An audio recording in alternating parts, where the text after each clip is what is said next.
Perché non mi vuoi ascoltare, Raquel? Perché sono uno dei cattivi. Ti hanno insegnato a distinguere il bene dal male. Ma se quello che stiamo facendo noi lo fanno altri, ti sembra che sia giusto?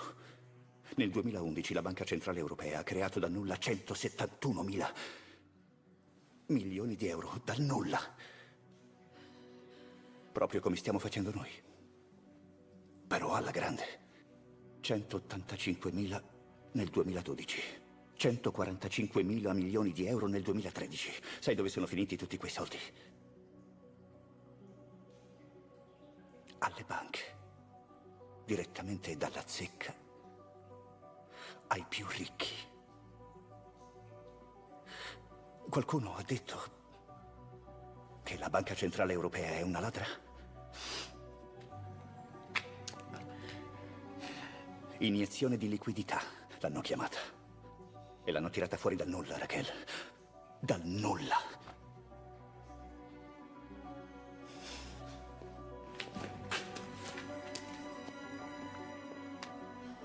Cos'è questa? Non è niente, Raquel, è carta.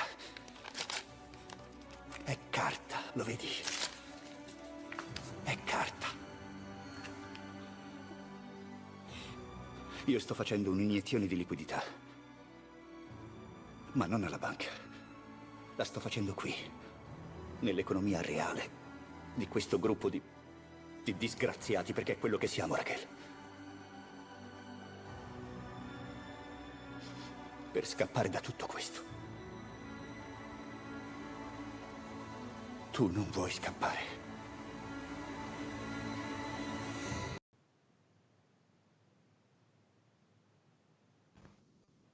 Se volessimo rispondere alla domanda del professore, il personaggio della Casa di Carta, la cui domanda ha chiuso il video d'ingresso che avete appena visto, ebbene noi idealmente vorremmo rispondere non tanto che siamo qui per scappare, ma piuttosto per restare, per cercare di proporre quella che è una alternativa, appunto una proposta per cambiare lo stato di cose attuali. Di questa proposta parleremo appunto oggi. Benvenuti e bentornati in questo quarto appuntamento di questo miniciclo che, come Rete dei Comunisti, grazie anche alla collaborazione della pagina Facebook di Contropiano, abbiamo organizzato in queste ultime quattro settimane. Un miniciclo che voleva dare un po' degli strumenti, delle linee guida per capire le profonde trasformazioni a cui stiamo assistendo in questo, diciamo così, in questo perdurare e in questo andare della crisi. Qual è, diciamo così, un filo rosso che ci porta fino alla discussione attuale? Bene, durante la prima iniziativa abbiamo, diciamo così, analizzato quella che abbiamo definito come la crisi del modello sociale, politico, economico, che l'abbiamo definito, diciamo così, mondo occidentale, anche in maniera poco precisa, nello specchio invece delle alternative presenti che si sono rese presenti e credibili nei confronti e nella risposta della crisi sistemica emersa tramite la crisi sanitaria dovuta alla espansione della pandemia e del Covid-19, del coronavirus. E dunque di fronte all'impossibilità da parte di quei modelli sociali, di cui anche l'Italia è diciamo così, è un rappresentante, di far fronte a tutte le necessità delle popolazioni, degli abitanti, dei cittadini, necessità basate sulla, come dire, cura di quella che era la malattia e di tutte quelle condizioni di difficoltà nell'affrontare appunto la pandemia e l'epidemia, di cui lo smantellamento del sistema sanitario nazionale è solo la punta dell'iceberg e di una serie di politiche che hanno, diciamo così, messo da parte il ruolo e dello Stato e del pubblico nei confronti degli interessi del privato. Ebbene, di fronte a questo abbiamo invece visto quelli che sono stati gli aiuti umanitari e anche materiali da parte di paesi come Cina, come il Vietnam e soprattutto come Cuba, paesi che hanno risposto con un modello, diciamo così, che ha messo in la priorità della salvezza delle vite umane e della circoscrizione della pandemia nei confronti invece degli interessi economici dei vari, diciamo così, gruppuscoli o meno industriali della situazione. Dunque il bisogno delle popolazioni in qualche maniera contro quella che è la dittatura del mercato, da cui abbiamo poi fatto una valutazione insieme al professor Luciano Vasapollo della superiorità della pianificazione in termini di politica economica, quando questa, oltre alla centralizzazione delle scelte, si accompagna con la proprietà dei mezzi di produzione da parte dell'organo, come noi abbiamo potuto immaginare, lo Stato, deputato alla come dire, al riconoscimento e al soddisfacimento dei bisogni e collettivi e individuali.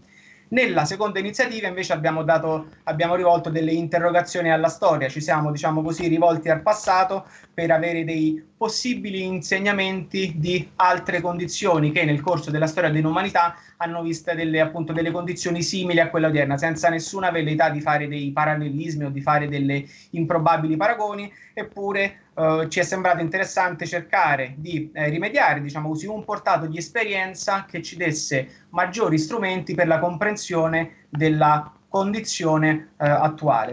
Nell'ultima invece iniziativa, la terza, andata diciamo così in onda sabato scorso, abbiamo un po' fatto il dibattito interno, abbiamo fatto un po' il punto sul dibattito interno dell'Unione Europea, un'Unione Europea modellata sulla divisione del lavoro, figlia di una deindustrializzazione, diciamo così, funzionale a degli interessi che abbiamo nominato, anche qui, diciamo così, rende l'idea, senza che sia effettivamente, come dire, scientifico, il Grande Nord, quindi quell'insieme dei paesi che fanno riferimento alla Germania e i suoi satelliti, se così vogliamo dire, come l'Olanda, come l'Austria, in qualche maniera la Finlandia, una divisione del lavoro dunque che è tutta funzionale al mantenimento dei rapporti di forza interni al Grande Nord nei confronti dei paesi che invece si affacciano nel Mar Mediterraneo, quindi in quelli che abbiamo detto il sud di questa macro regione. Un mantenimento dei rapporti di forza che si è mostrato nella sua forza e anche nella sua cecità nei confronti della risposta a questa emergenza, quindi delle scelte ordoliberiste che non hanno avuto nessun timore referenziale nei confronti delle timidissime, disorganiche, assolutamente strampalate in alcune occasioni, controproposte da parte dei paesi, diciamo così, del Sud Europa. Da qui noi oggi vogliamo ripartire, ma lo facciamo con una proposta che la Rete dei Comunisti, per mano e per voce, diciamo così, del professor Luciano Vasapollo, ha messo in campo già almeno 10 anni fa, quella proposta che noi abbiamo nominato come l'Alba Euro-Mediterranea.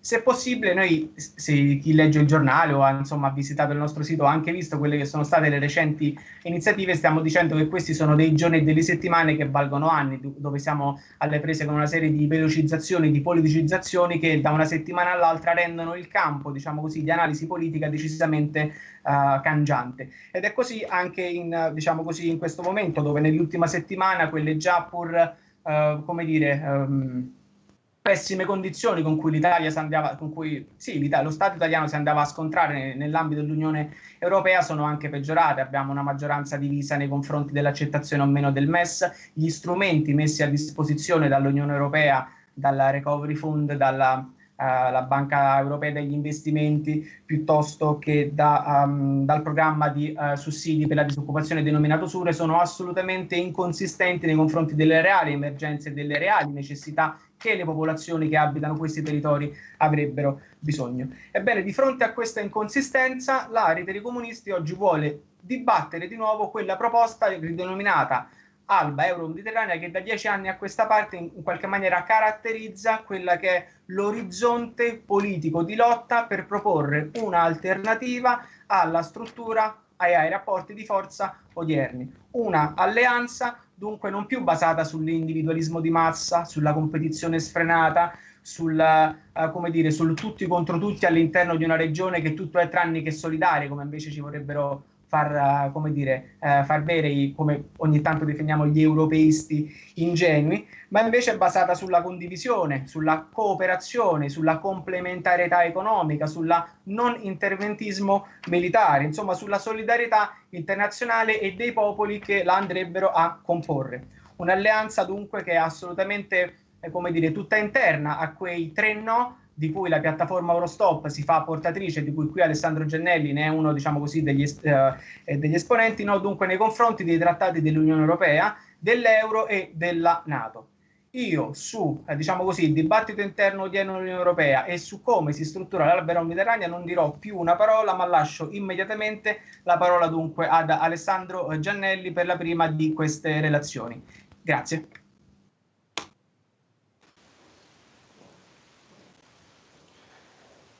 Mi sentite? Mi sentite? Allora, ciao Luciano, ciao Alessandro e buonasera a tutti.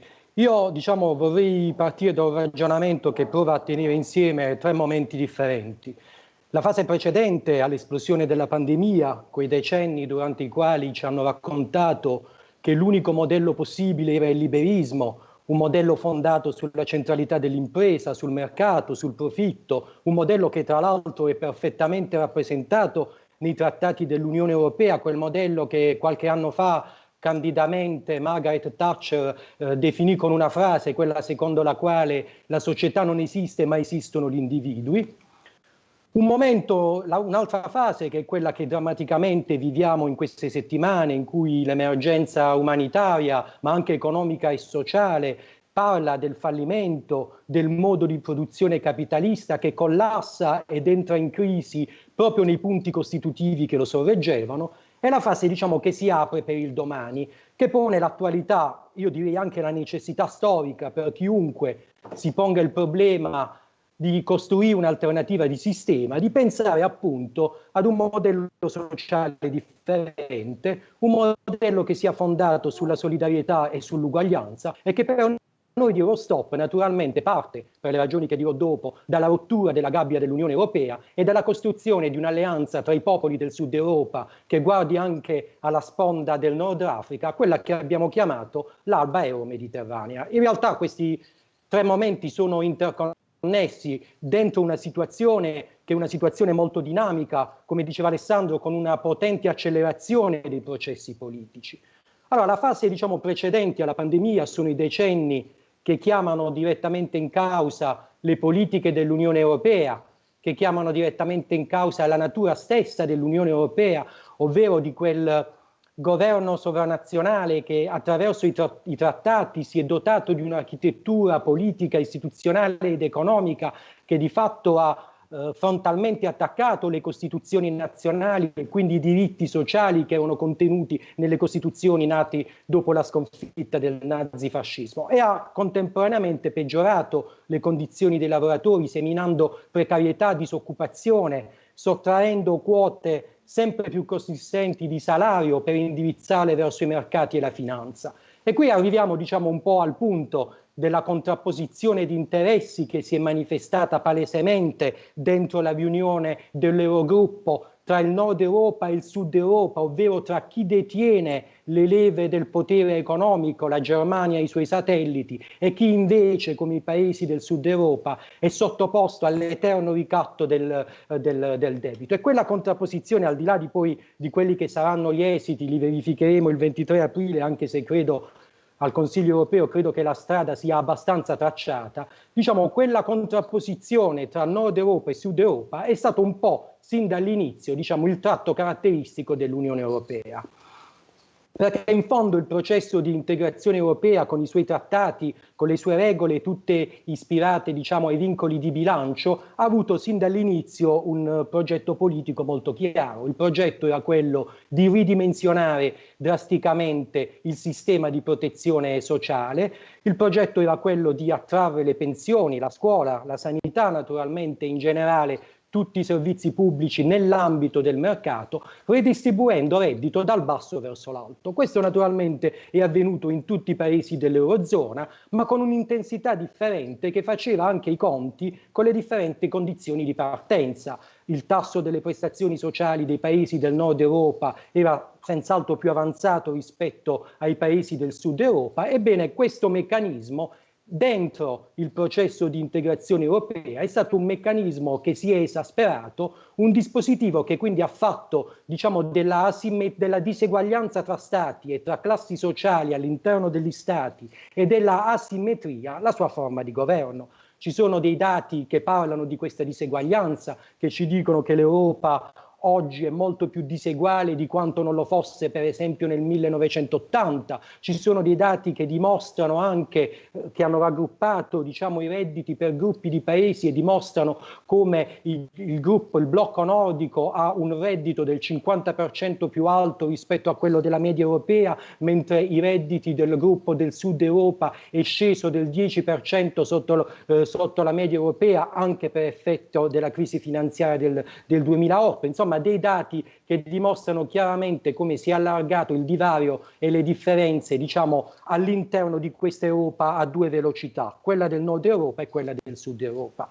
L'altro tratto caratteristico dell'Unione Europea è naturalmente la profonda asimmetria. Quando si dice che l'Unione Europea è stata costruita a misura sugli interessi della Germania e di quel nucleo forte, in realtà non si tratta di uno slogan. Tutti noi, diciamo, in questi anni abbiamo conosciuto alcune formulette, il rapporto deficit-PIL che si doveva tenere entro il 3%, il rapporto debito-PIL che doveva stare dentro il 60%. Abbiamo visto come questi indicatori economici, diciamo, hanno impattato pesantemente sulle condizioni di vita di strati sempre più ampi della popolazione attraverso il taglio della spesa pubblica, attraverso una contrazione di consumi, attraverso la chiusura delle attività economiche. Beh, c'è un'altra regola che pure è contenuta nei trattati europei, quella secondo la quale il surplus commerciale, ovvero l'eccesso delle esportazioni rispetto alle importazioni, non poteva essere elevato di più del 6% per 3 anni di seguito. Questa regola, che è contenuta nei trattati dell'Unione Europea, è stata sistematicamente violata dalla Germania, così come dalla Danimarca e così come dai Paesi Bassi, che sforano da anni questo valore, determinando, diciamo, uno squilibrio economico che, pur se puntualmente registrato nei report annuali dalla Commissione europea, queste raccomandazioni sono cadute nel vuoto e diciamo, non è stata avviata alcuna procedura sanzionatoria. Ho voluto fare questo esempio intanto perché, come dire, c'è una regola, quella del 2 pesi, 2 misure, che, come dire, impatta diversamente tra i diversi stati dell'Unione Europea, e poi perché è la dimostrazione che dentro i trattati europei ci sono delle nazioni che esercitano una vera e propria signoria sul dispositivo europeista. Naturalmente questo modello, diciamo il modello tedesco tutto orientato all'esportazione, ha determinato squilibri importanti all'interno dell'Eurozona per almeno 2 ragioni. Da un lato perché naturalmente per un paese che esporta ve ne deve essere un altro che importa, perché la domanda esterna di un paese è automaticamente la domanda interna di un altro paese, e perché in un sistema chiuso all'interno del quale per rispettare i trattati europei erano precluse politiche espansive, ad esempio politiche di sostegno ai redditi o di sostegno al welfare, perché avrebbero determinato dinamiche inflattive. La lotta all'inflazione, come dire, è uno dei capisaldi incardinati dentro i trattati europei. Dinanzi a questo scenario l'economia dei cosiddetti paesi cicala hanno cominciato a rallentare, per cui l'unica soluzione per i paesi del sud Europa è stata quella di indebitarsi, di rivolgersi ai mercati, pagando interessi molto elevati sui titoli che emettevano. Per cui il debito pubblico, che in realtà poteva anche essere una leva fondamentale della crescita se il finanziamento fosse avvenuto tramite banche pubbliche, magari per realizzare scuole, per costruire ospedali, per mettere in sicurezza il territorio, si è trasformato per i paesi del sud Europa in un vero e proprio cappio al collo. Questo meccanismo, diciamo, è andato avanti per un bel po' di tempo, è stato anche molto profittevole per la Germania, magari un po' meno per i lavoratori tedeschi nell'ambito di questi anni, ma non poteva durare in eterno. E sotto i colpi, diciamo, della competizione tra macro aree economiche, dinanzi alla guerra dei dazi, dinanzi anche alla crescita imponente del mercato interno della Cina, diciamo sostenuta da politiche fiscali che hanno favorito i consumi, la locomotiva tedesca ha cominciato a rallentare paurosamente, trascinando tutta l'Eurozona in recessione. Quindi, diciamo, un elemento importante, questa condizione, questa recessione colpiva l'Eurozona e preesisteva alla diffusione del fenomeno epidemiologico. E qui arriviamo, diciamo, a quello che stiamo vivendo, diciamo, un po' in questi giorni, perché quello che si è verificato in questi decenni ci dice molto di quello che si sta verificando in queste settimane. Noi abbiamo più volte ripetuto che nulla dopo il coronavirus sarà più come prima, abbiamo più volte detto che non si può tornare alla normalità perché la normalità è il problema, perché la normalità ha apparecchiato il dramma che noi oggi stiamo vivendo. Beh, io non penso che si tratti soltanto di slogan, perché alcuni dogmi indiscutibili che discendevano direttamente dalle politiche austeritarie dell'Unione Europea oggi si scontrano direttamente con la realtà e anche nella percezione comune cominciano a sciogliersi, diciamo, quelle narrazioni che ci hanno accompagnate per decenni. Oggi paradossalmente vediamo che cominciano a far parte del lessico persino in ambienti liberisti alcune parole che soltanto qualche giorno fa erano impronunciabili, penso per esempio alle nazionalizzazioni, ma soprattutto crollano, diciamo, alcuni paradigmi ed esplodono le contraddizioni all'interno del modello capitalistico. Crolla quella narrazione che rispondeva alla logica del meno Stato più mercato, quel principio, diciamo, che ha descritto per decenni il privato come efficace, come efficiente e il pubblico come corrotto e scialacquatore. La campagna contro i lavoratori del pubblico impiego, che è andata avanti, diciamo, nelle più disparate forme per tanti anni, era proprio funzionale a questo progetto, cioè non era soltanto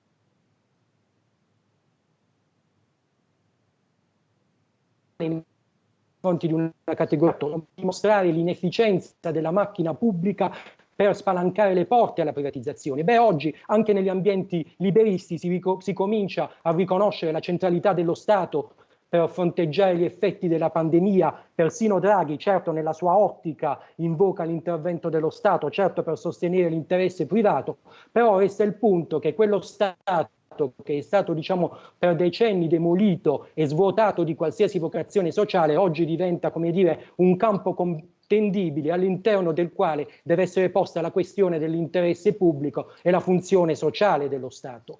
Verifichiamo, diciamo, dopo decenni l'inutilità ma anche la nocività della sanità privata, e paradossalmente esplode proprio quel modello, quello della sanità privata, esplode in quello che era rappresentato come un'eccellenza, cioè il modello lombardo, e quel personale sanitario che per decenni è stato denigrato oggi con, come dire, con la retorica e l'ipocrisia che normalmente accompagna il potere in questi casi, viene elevato al rango di eroe, ma soprattutto, diciamo, diventa percezione comune gli effetti devastanti dei tagli alla sanità privata, i tagli dei posti letto, la chiusura degli ospedali, la carenza drammatica di personale.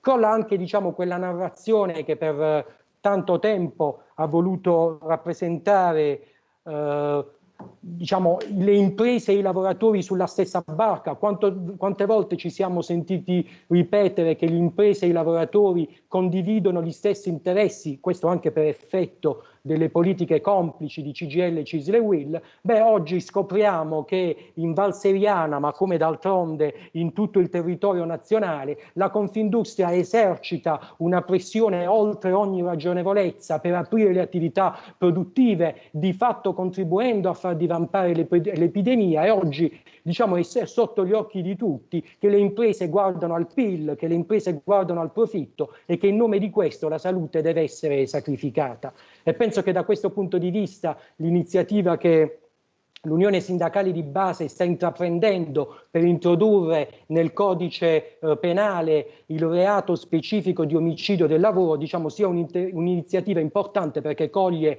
anche un punto politico importante, mentre diciamo che l'elezione di Bonomi alla guida della Confindustria sicuramente non è una buona notizia. Crolla la narrazione, quella secondo la quale fondamentalmente o l'Unione Europea o il diluvio, quella secondo la quale non ci sarebbe nessun tipo di alternativa, o il mondo occidentale o la barbarie. Oggi scopriamo, lo diceva Alessandro nell'introduzione, che la barbarie è proprio quel mondo lì, col suo immobilismo, col suo egoismo, mentre ci arrivano aiuti naturalmente da quell'esperienza straordinaria che è Cuba, ma si afferma, diciamo, anche un modello importante, quello cinese, lo dico senza apologia rispetto a un modello che comunque dovrà, secondo me, essere oggetto anche di studio e di approfondimento, che però, diciamo, ha dimostrato che anche grazie a una pianificazione economica ha messo al centro la salute e non la produzione e il PIL, e che quindi oggi, diciamo, è stato capace senza dubbio di contrastare in maniera efficace il fenomeno della pandemia. Così come ci hanno raccontato per decenni che i vincoli di bilancio erano intangibili, e oggi scopriamo in realtà che si può sospendere il patto di stabilità, che si può derogare al divieto degli aiuti di Stato, certo misure assolutamente insufficienti, però, diciamo, colgono un punto fondamentale. Ma soprattutto, e qui arrivo, diciamo, a quello che si è palesato nella riunione dell'Eurogruppo. Per decenni hanno rappresentato l'Unione Europea, hanno descritto l'Unione Europea come la casa comune, diciamo come un luogo della solidarietà. Ebbene, quella contrapposizione tra i paesi del nord Europa e del sud Europa esplode, non si arresta neanche dinanzi alla pandemia e anzi, diciamo, il nocciolo forte dell'Unione Europea prova ad utilizzare la pandemia per disciplinare le economie dei paesi cicala. E questo l'abbiamo visto all'Eurogruppo del 7 aprile. L'abbiamo visto anche con la risoluzione votata ieri dal Parlamento europeo, che ha sancito l'inutilità delle misure che si stanno per mettere in campo, ma anche l'irrisorietà e anche l'aleatorietà di quelle misure. Si parla di 500 miliardi, ma quei 500 miliardi riguardano tutti i paesi dell'Unione Europea. In realtà la cifra stimata per l'Italia ammonterebbe più o meno tra il SURE e la Banca Europea degli Investimenti a circa 35 miliardi, quindi una goccia nel mare a fronte di una caduta del PIL che qualcuno indica già viaggiare a 2 cifre. Ma allora, quali sono queste misure? Qual è, diciamo, la logica che le ispira? Cioè, sono queste misure la risposta giusta? Allora, intanto partiamo dal SURE, lo dico, diciamo, faccio una panoramica molto rapida. Il SURE è quello strumento, diciamo, temporaneo a tutela del rischio della disoccupazione che ammonterebbe a circa 100 miliardi spalmati degli anni, e qui è importante chiarire che non si tratta di un finanziamento a fondo perduto, ma si tratta di un prestito che gli Stati contrarranno con l'Unione Europea e che quindi determinerà ulteriori debiti e gli Stati dovranno contribuire a comporre quel fondo di garanzia. La stessa logica più o meno è quella che ispira la banca, l'altra misura, quella relativa alla Banca Europea degli Investimenti, che è, diciamo, una banca disciplinata dai trattati europei. Anche lì assume prestiti sul mercato dei capitali indirizzati alle piccole imprese. Anche lì quindi il meccanismo è quello del prestito. E poi si arriva, diciamo, al cosiddetto fondo salva stati, il MES, che è stato naturalmente al centro di un duro scontro all'interno del vertice dell'Eurogruppo. Una misura fortemente sponsorizzata dalla Germania e anche dall'Olanda. Pensate, l'Olanda, un paradiso fiscale collocato nel cuore dell'Unione Europea, che oggi dovrebbe dare lezioni sul rigore economico e sul rigore contabile.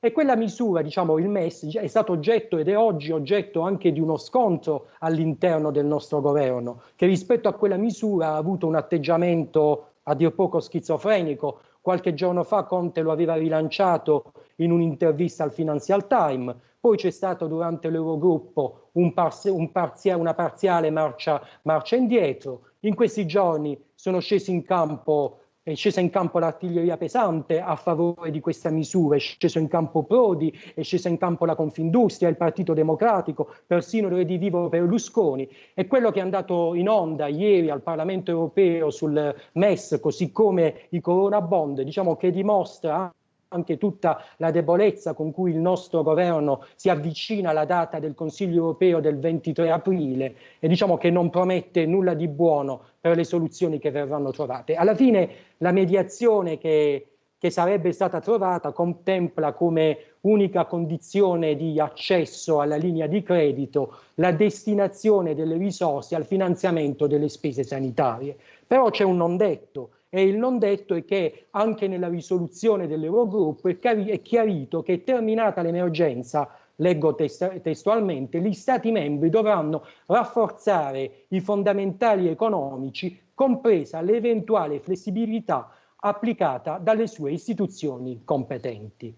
Quindi, è vero o non è vero che non sono previste condizionalità? Diciamo intanto che se la condizionalità oggi è limitata alla destinazione delle cifre, bisogna considerare almeno 2 elementi. Uno, che la condizionalità è elemento costitutivo del fondo salva stati e l'assistenza sanitaria nell'architettura dei trattati è sempre subordinata al rispetto di condizioni rigorose, per cui quelle condizioni che oggi sarebbero condizioni leggere diventerebbero condizioni ben più stringenti domani. Il secondo elemento è che il credito concesso dal MES sarebbe comunque condizionato al rispetto della disciplina fiscale del fiscal compact, per cui per esempio quella flessibilità che ogni anno alimenta e anima il dibattito in prossimità delle leggi di bilancio verrebbe preclusa, perché qualora si sforassero anche minimamente i vincoli di bilancio si perderebbe la linea di credito e quindi si scatenerebbe la speculazione dei mercati finanziari.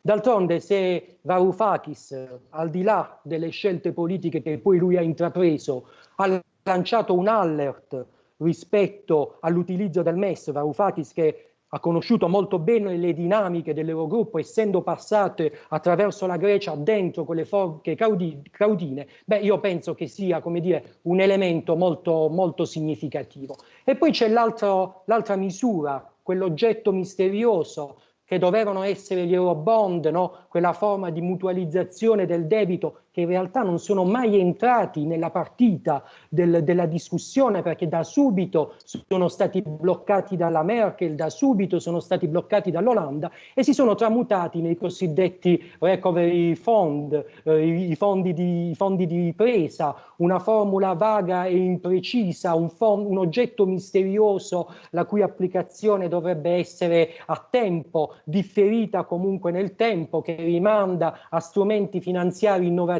che potrebbero tranquillamente anche non vedere mai la luce. Un fondo, tra l'altro, che dovrebbe essere garantito dal bilancio europeo, il quale a sua volta dovrebbe crescere sensibilmente rispetto all'attuale consistenza. Insomma, una strada, quella del fondo di ripresa, assolutamente incerta e impervia. E allora qual è il punto vero? Che il pacchetto, che la logica, diciamo, del pacchetto, che le misure contenute nel pacchetto europeo sono tutte interne alla logica dei prestiti che si scaricano sui bilanci nazionali, che automaticamente determinano un aumento del debito, un debito che poi in futuro dovrà essere ripagato. In sintesi, per prestiti, diciamo, anche miseri nella loro consistenza, si ipoteca il futuro e si spalancano le porte per l'ingresso della Troika nel nostro paese. E allora la conclusione qual è? Che se dentro quella gabbia non ci sono e non ci possono essere risposte per reperire tutte le risorse necessarie, perché per esempio occorrerebbe fare quello che sta facendo la Banca d'Inghilterra per finanziare i programmi di spesa, quindi non emissione di titoli di debito, ma moneta stampata che consentirebbe di sottrarsi alla morsa dei mercati, di sottrarsi alla speculazione, mettendo in campo uno strumento che tra l'altro è anche uno strumento capitalista, no? Che sarebbe comunque almeno utile in questa fase per fronteggiare l'emergenza. Invece ci si affida, come al solito, alla logica dei prestiti. Ma c'è comunque un dato anche di estremo interesse politico che si è palesato nella frattura tra i paesi del nord e del sud Europa, perché quella frattura che probabilmente il 23 aprile durante il Consiglio dei Capi di Stato verrà silenziata con un accordo che si profila assolutamente penalizzante per i paesi del sud Europa, comunque è una frattura reale, è una frattura che è destinata a ripresentarsi, ad approfondirsi, perché attiene ad uno scontro vero, perché attiene a interessi materiali contrapposti, perché attiene ad apparati produttivi, quelli del nord Europa e quelli del sud Europa, che sono profondamente differenti. E qui, diciamo, arriviamo alla terza fase, diciamo, a quello che ci aspetta per il domani, perché se è vero che siamo dentro una svolta epocale, io penso che noi dobbiamo avere la capacità di ragionare in termini strategici e di prospettiva. E se è vero che dentro il processo europeo non vi può essere alcuna risposta, se è vero che persino un evento drammatico, diciamo, non fa venire fuori nessun anelito di solidarietà dentro la gabbia dell'Unione Europea, la rottura di quel dispositivo austeritario dell'Unione Europea, lo sganciamento da quel meccanismo, io credo, noi come Eurostop crediamo che sia la precondizione intanto per recuperare tutta la capacità di spesa che ci occorrerebbe per affrontare l'emergenza e il dopo emergenza e per fare investimenti sociali. Ma soprattutto si rilancia e ritorna di attualità quella proposta dell'Alba Euro-Mediterranea, un'alleanza tra i paesi del sud Europa non fondata sul profitto e sul mercato, ma sulla cooperazione tra economie convergenti. Io ricordo insomma, sono passati 10 anni quando fu lanciata la proposta dell'Alba Euromediterranea con la presentazione del libro di Vasapollo, di Rita Martufi, di Joachim Marviola, Il risveglio dei maiali. Me lo ricordo molto bene perché una delle tantissime presentazioni avvenne anche nel mio luogo di lavoro. Ebbene, quella proposta forse inizialmente non fu colta in pieno nel suo significato politico tra chi continuava, diciamo, a nascondersi dietro la riformabilità dell'Unione Europea e chi invece pensava che quella proposta rompesse l'unità di classe dei lavoratori, senza considerare che per condizioni oggettive le condizioni salariali e di welfare dei lavoratori tedeschi ed olandesi sono profondamente differenti rispetto a quelle di un lavoratore italiano o di un lavoratore greco. Ebbene, sono passati 10 anni e quella proposta ha fatto passi importanti nel dibattito, è stata assunta integralmente da Eurostop, ha animato anche mobilitazioni nel nostro paese e naturalmente non ha nulla a che fare con ridicole o regressive opzioni nazionaliste, ma anzi si pone su un piano generale anche per, come dire, invertire i rapporti di forza all'interno dell'Unione Europea. Ma soprattutto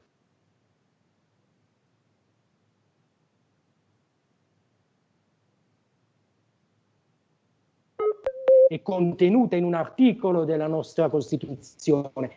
È una proposta che parla di democrazia, quella democrazia che oggi è la vittima principale dell'Unione Europea, dell'euro, che determina il prevalere di esecutivi e di organismi tecnici non eletti come la Banca Centrale Europea, come la Commissione Europea, all'interno del quale i parlamenti nazionali sono stati espropriati di qualsiasi funzione. Io chiudo dicendo rapidamente due cose. La prima, io credo che se c'è un momento, diciamo, in cui la critica della governance europeista viene, come dire, depurata di qualsiasi elemento ideologico ed assume connotazioni ed evidenze materiali e concrete, beh, io penso che sia proprio questo quel momento, questo è il momento favorevole.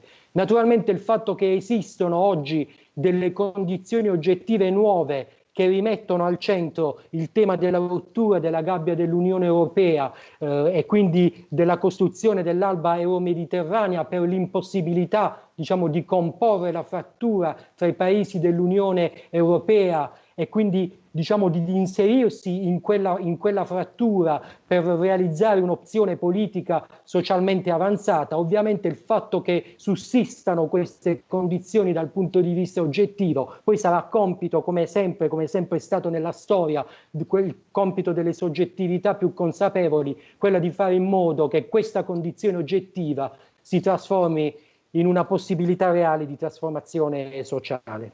Grazie.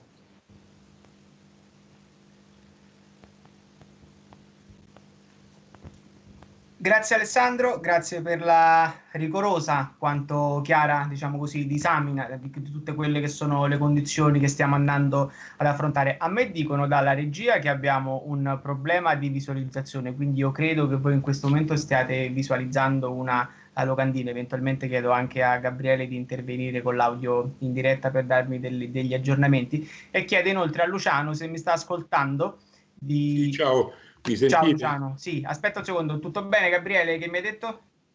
È tornato tutto a posto, perfetto, allora abbiamo risolto in tempo super utile le condizioni. Prima di passare la parola a Luciano, io vorrei ricordare che al termine di questa diretta il video sarà disponibile sulle pagine in cui sta andando in diretta, quindi sulla pagina Facebook di contropiano.org e per tutte le pagine locali e nazionali della rete dei comunisti, e a stretto giro, immagino, insomma, domani sarà caricato anche nel canale YouTube di Contropiano.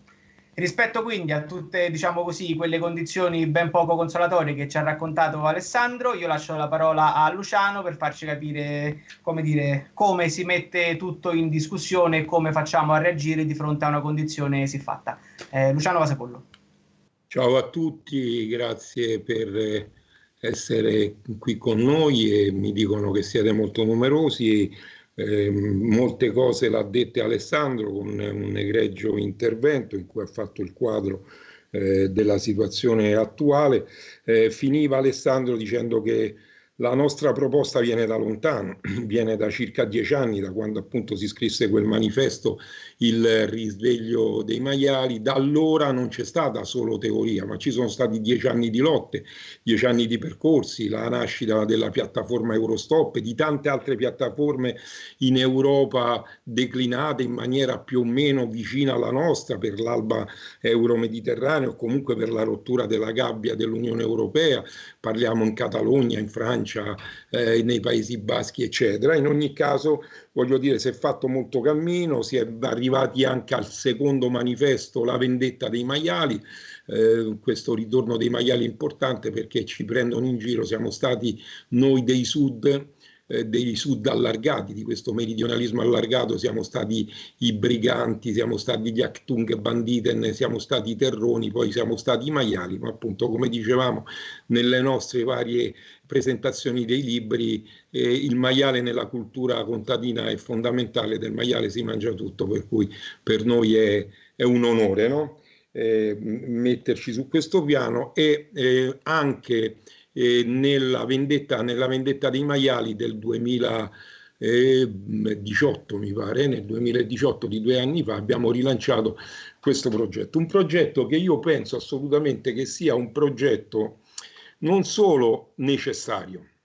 La rottura della gabbia, l'uscita dall'Unione Europea da sinistra, nel senso mettendo al centro gli esclusi, mettendo al centro l'internazionalismo delle classi subalterne, come le chiamava Gramsci, non è solo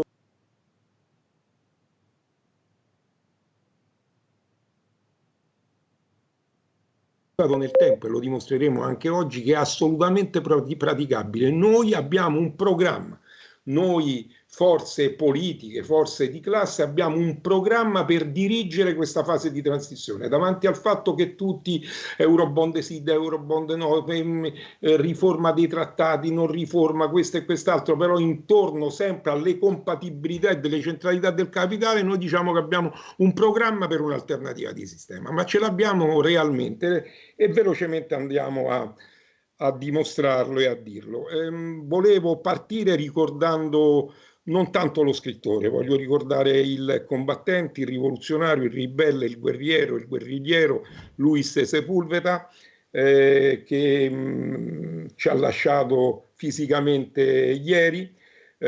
Ho amato molto questo scrittore, innamorato del vecchio che leggeva romanzi d'amore, ma un'altra favoletta invece che è veramente significativa, che mi ha entusiasmato, è stato la favola Storia di una lumaca che scoprì l'importanza della lentezza. E parto con una sua citazione che poi riprende da quello che diceva anche Alessandro all'inizio, no? Dopo aver sentito il professore di quella stupenda serie La Casa di Carta. Scappiamo, esclamarono le lumache più giovani e lentamente, molto lentamente iniziarono la discesa. Una volta di ritorno sotto le foglie del calicanto, tutte le lumache guardarono con rispetto la compagna che le aveva avvertite del pericolo e gli dicono: avevi ragione, hai imparato molto nel tuo viaggio e dovrai guidarci nell'esodo. Prima di partire hai detto che non saresti tornata senza un nome, l'hai ottenuto? Domandarono. E lei risponde: lo hai detto tu prima di salire sui rami, Ribelle, è così che mi chiamo, è il nome che mi ha dato Memoria. In questo racconto Memoria è la tartaruga, che è la memoria storica, Ribelle è la storia, il processo rivoluzionario lento ma inesorabile, e il dove andremo lo spiega invece il gufo, la saggezza appunto del gufo. E risponde lentamente, molto lentamente, con il dolore dell'addio alla casa perduta, le lumache iniziarono a allontanarsi dalla pianta di calicanto. E anche noi parliamo di un esodo ragionato, cioè di un'uscita. Noi vogliamo uscire appunto dall'Unione Europea per tanti anni e voglio dare delle ragioni. Si dice sempre facciamo 4 chiacchiere, allora voglio dare 4 ragioni del perché della crisi e del perché dobbiamo uscire, e 4 ragioni invece in positivo della nostra proposta. La prima ragione La prima ragione è che da anni diciamo che la crisi è sistemica, già dagli anni 70, è una crisi di sovrapproduzione, una crisi di sovraccumulazione, è una crisi del sistema monetario che diventa assolutamente funzionale, perde quelle che erano il ruolo precedente, ma diventa funzionale alla finanziarizzazione dell'economia. Sappiamo che per lunghi anni i pagamenti internazionali si sono effettuati attraverso il trasferimento di dollari fra banche private. Il dollaro, nonostante non fosse più ufficialmente oro dopo la rottura degli accordi di Bretton Woods e contro l'opinione di tanti economisti, continuò a essere la moneta internazionale di riferimento, nonostante avesse perso molto del suo valore, anche nei momenti apice della crisi. Ci sono molti economisti, anche diciamo così, di riformisti, della sinistra riformista, eccetera, che danno conto di questo deprezzamento che si è verificato negli anni 70 nel contesto della crisi del petrolio, poi della crisi, vi ricordate, energetica ed industriale, infine con la volontà dei governi di Nixon, Ford e di Carter di migliorare il saldo commerciale estero statunitense, che si era ripetutamente presentato in rosso per le spese militari della guerra del Vietnam già dal 1970. Seconda ragione, quindi, oltre al fatto che stiamo in piena crisi sistemica, la perdita del dominio del dollaro a vantaggio dell'euro. Noi, se guardiamo i grafici, non abbiamo tempo, dobbiamo andare veloce, però abbiamo fatto già molti iscritti su questo. L'evoluzione negli ultimi 35 anni delle riserve monetarie globali ci mettono in evidenza come il dollaro abbia lentamente perso il proprio dominio a favore principalmente dell'euro. Questo è importante, altro che euro debole. L'euro, dopo un primo periodo di espansione, poi ha avuto una contrazione, ma quando si è verificata questa contrazione? Quando si è affermata la moneta di riserva, il yuan, per cui c'è una relazione a 3 nell'andamento della crisi, anche a livello monetario, cioè preeminenza del dollaro, intervento pesante dell'euro e poi la Cina con il yuan.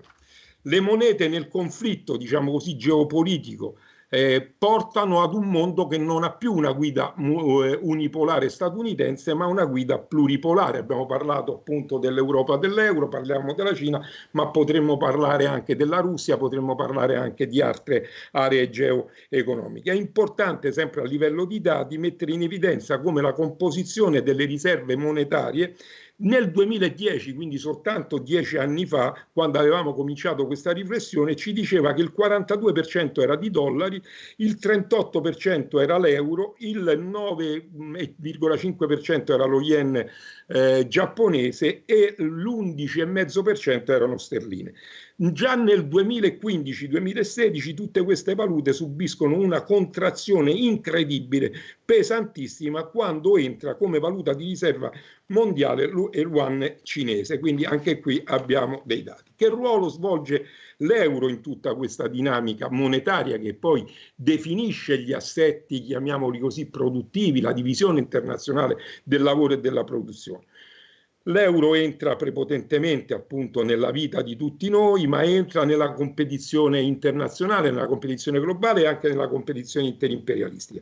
Applicare però una stessa moneta in paesi in cui l'accumulazione del capitale è fondato sull'esportazione e altri paesi che invece strutturalmente sono importatori, fa sì che la politica monetaria non è in grado assolutamente di conciliare le priorità di alcuni, come per esempio ricordava prima Alessandro, la Germania, l'Olanda, la Finlandia, eccetera, che necessitano di una moneta stabile così da avere un'accumulazione a lungo termine basata sull'export, e di altri paesi che invece hanno bisogno di svalutazioni periodiche per facilitare l'aggiustamento interno, e parliamo in particolare dell'Italia e dei paesi appunto dei PIGS. La politica quindi applicata con l'euro difenderà sempre, inutile illudersi, vado al tavolo delle trattative e vediamo, abbiamo avuto l'esperienza della Grecia e di Tsipras, difenderà sempre gli interessi dei più forti, in questo caso dei paesi esportatori, quindi Germania, Finlandia, Olanda, Austria, eccetera, rispetto a quei paesi deboli che sono la periferia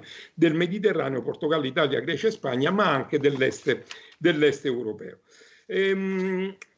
Aggiungerei una cosa alla questione dei titoli del debito pubblico. Stiamo attenti che la BCE ha deciso che i titoli del debito pubblico sovrano devono avere più valore di quanto si è potuto ridurre, diciamo così, il peso dell'indebitamento pubblico, cioè le banche comprano questi titoli a costo di emettere moneta, altro che non la emettono, a costo di battere moneta per dare, diciamo così, titoli collaterali quando le banche centrali chiedono liquidità.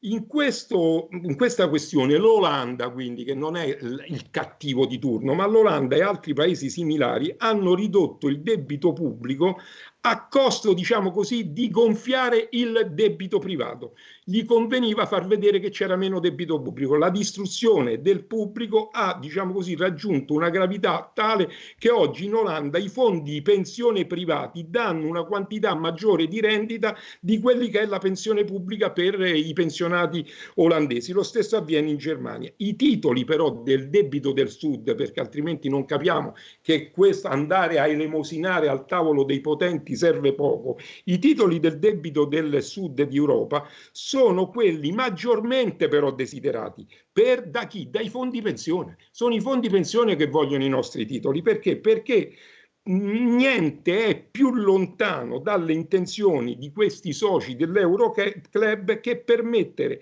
a tutti che ci costi l'indebitamento nella stessa maniera. Non si può permettere assolutamente che si riduca a zero l'interesse che paghiamo i paesi del Mediterraneo. E perché? Perché una parte delle nostre imposte, delle nostre tasse, delle tasse dei lavoratori attraverso il servizio del debito deve essere utilizzato per pagare le pensioni di chi? Dei pensionati dei paesi del nord. E questo è estremamente importante, ma non per una guerra fra pensionati, ma per la realtà. Terzo, quindi, la terza ragione che andiamo a spiegare è che la Germania e il nord Europa devono avere, diciamo così, un ruolo chiave nel conflitto politico-economico interimperialistico. Si può dire quindi che l'unificazione della politica monetaria per la messa in marcia dell'euro è servita, ma serve tuttora, a rafforzare un modello esportatore dei paesi centrali e a debilitare completamente la posizione commerciale e subordinare la dinamica di accumulazione dei paesi periferici del Mediterraneo alla divisione del lavoro che è imposta proprio dai paesi nordici, dalla borghesia transnazionale europea. Ne segue quindi che i PIGS diventano sempre più riserve agricole, riserve di servizi turistici, riserve di servizi a basso valore aggiunto, di servizi residenziali, e sono sottomessi sempre di più a processi di deindustrializzazione. Praticamente quello che era il ruolo espansivo keynesiano non ha più possibilità. C'è quindi sempre come quarto fattore, diciamo il quarto fattore, la quarta risultante, è che la Germania trasforma la crisi bancaria in crisi del debito. La Germania ha trasformato la crisi bancaria in una crisi del debito pubblico, costringendo ad utilizzare le tasse pubbliche per ripulire e riossiginare il sistema finanziario privato. Si è così assicurata la Germania e i paesi del nord che le entrate pubbliche delle tasse, in primis quelle che gravano sul fattore lavoro, devono pagare i debiti commerciali con le banche tedesche, a costo di ridurre i servizi pubblici, le pensioni, l'occupazione, la sanità, come stiamo vedendo con questo caso appunto della tremenda epidemia del coronavirus. Si tratta quindi di effetti di una gigantesca operazione a favore delle banche, del sistema bancario, delle imprese non le piccole, ma in particolare le imprese medio-grandi, per trasformare, vedete, il debito privato in debito pubblico. Quindi mentre il nord ha il problema di evidenziare, di trasferirlo, gonfiare il debito privato, qui invece il problema è far sì che nei paesi del sud ci sia un debito pubblico elevato, per portare la crisi del capitale in una direzione più pesante, e quindi un passaggio da crisi economica a crisi degli stati sovrani sotto forma della crisi del debito pubblico. Uno scenario che ci permette di dire e di affermare quanto abbiamo detto negli anni, cioè socializzazione delle perdite del sistema bancario, usando invece gli stati per appropriarsi del denaro ottenuto dalle imposte e dalle tasse pagate dai lavoratori. Questo è importante. Pertanto la finanza e le banche sottraggono risorse a chi? Agli investimenti produttivi industriali. Oggi non sono, quando noi facciamo un ragionamento, oggi dobbiamo porre il ragionamento dei produttori, di chi da questa crisi esce massacrato, che sono sicuramente i precari, i disoccupati, i lavoratori dipendenti, ma in questa crisi anche evidenziata dal coronavirus, chi chiuderà fabbriche saranno i piccoli imprenditori, saranno i commercianti, saranno gli artigiani, per cui questi processi da deindustrializzazione colpiranno fortemente anche, faranno i conti con la piccola imprenditorialità e quindi anche con i piccoli produttori. Con la finanziarizzazione dell'economia si mette a rendita, diciamo così, dei profitti, la compressione del monte salario complessivo, ma direi anche dei profitti dei piccoli imprenditori, dei commercianti, eccetera, cioè un modello che riduce il monte salari complessivo nella redistribuzione del PIL, ne diminuisce la capacità d'acquisto e quindi la crisi da sovrapproduzione diventa anche sottoconsumistica, e la propensione del risparmio che tramuta l'operatore famiglia e quindi i lavoratori che erano, specialmente in Italia, no, i risparmiatori, a invece creditori, a consumatori, diciamo così, indebitati, con l'aumento delle mille forme del ricorso al debito. Quindi che cosa abbiamo? Che c'è un'evidente redistribuzione del valore aggiunto ai redditi da capitale, quindi di capitale intendo medio-grande, la trasformazione dei profitti in rendite che disincentiva di fatto la propensione globale a che cosa? All'investimento produttivo. Il problema che rappresentato dall'euro e il peggioramento di questa condizione dell'euro e dell'architettura finanziaria dell'eurozona ci fa aggravare, diciamo, l'assenza, mettere in evidenza l'aggravamento dell'assenza di una politica di impulso espansivo dell'economia. Quindi non è pensabile all'interno di questi trattati comunitari vigenti che si possa riprendere una politica espansiva, anzi l'interventismo che ci sarà da parte dello Stato e che c'è è un interventismo dello Stato che condiziona il mercato in quella assegnazione privata delle risorse, oppure attraverso quelli che sono i settori portanti come possono essere quello militare. A livello internazionale quindi si affermano politiche interventiste dello Stato, sì, perché no? C'è un interventismo dello Stato, ma un interventismo che da una parte evidenzia un carattere protezionistico e dall'altra parte ideologie nazionaliste che auspicano un aumento della spesa militare. La guerra dei dazi, che è diventata esplicita dal 2018, diciamo così, manifesta chiaramente questo aumento della tensione internazionale, di una tendenza al protezionismo, a un rinnovato statalismo del privato, quello che tanti anni fa chiamavamo profit state, contro invece quello che sarebbe necessario in questa crisi del coronavirus, e lo si dimostra, di un protezionismo invece solidale per una politica di sviluppo, una politica industriale di sviluppo che recuperi le capacità al servizio del popolo. Proprio richiamiamoci ovviamente alla Costituzione. Questa ragione quindi della deindustrializzazione pone i PIGS in una nuova divisione internazionale del lavoro e nell'affermazione della filiera di quella che è la nuova catena del valore. E quindi dall'epifenomeno della crisi del 2007 si mette in evidenza che l'unico obiettivo è stato il salvataggio del sistema bancario e finanziario. Abbiamo visto quel filmino all'inizio della Casa di Carta che lo dice in una maniera stupenda. Operazioni che puntano a ridare quindi ossigeno al sistema bancario, innalzano pesantemente il deficit fiscale dei paesi centrali, sia per l'entità delle somme impiegate sia per la diminuzione degli introiti fiscali, dovuto a che cosa? Alla decelerazione degli investimenti produttivi causati dalla riduzione anche del credito alla produzione, quindi i piccoli imprenditori, gli artigiani, i commercianti che hanno riduzione del credito, che di fatto blocca i processi di crescita dell'accumulazione capitalistica. In particolare ne risentono quei paesi che come i PIGS sono stati indeboliti con la ristrutturazione e con la contrazione produttiva. Diciamo che da vari grafici e da vari dati anche del Fondo Monetario Internazionale risulta in maniera chiara come ormai la produzione industriale, per esempio in Europa, mette in evidenza che Spagna, Italia e Grecia si trovano rispettivamente ormai agli ultimi posti in termini di indice di produttività produzione industriale, quindi non di produzione industriale complessiva, dove l'Italia ancora ha il secondo posto, ma come indice interno, per cui i PIGS, oltre alla soggezione, diciamo così, propria a questa dimensione, mettono anche in evidenza le soggezioni dell'economia dei paesi, diciamo così, orientali, una condizione necessaria per sviluppare questo nuovo ruolo dell'accumulazione globale in una nuova divisione internazionale del lavoro, direi, e della produzione. Quindi in questa situazione abbiamo un contesto in cui il controllo globale della finanza e della valuta anche mondiale serve per catturare rendite finanziarie. L'eccesso dell'immissione di liquidità compensa la diminuzione dei profitti che avvengono sia negli Stati Uniti sia negli altri paesi a capitalismo maturo.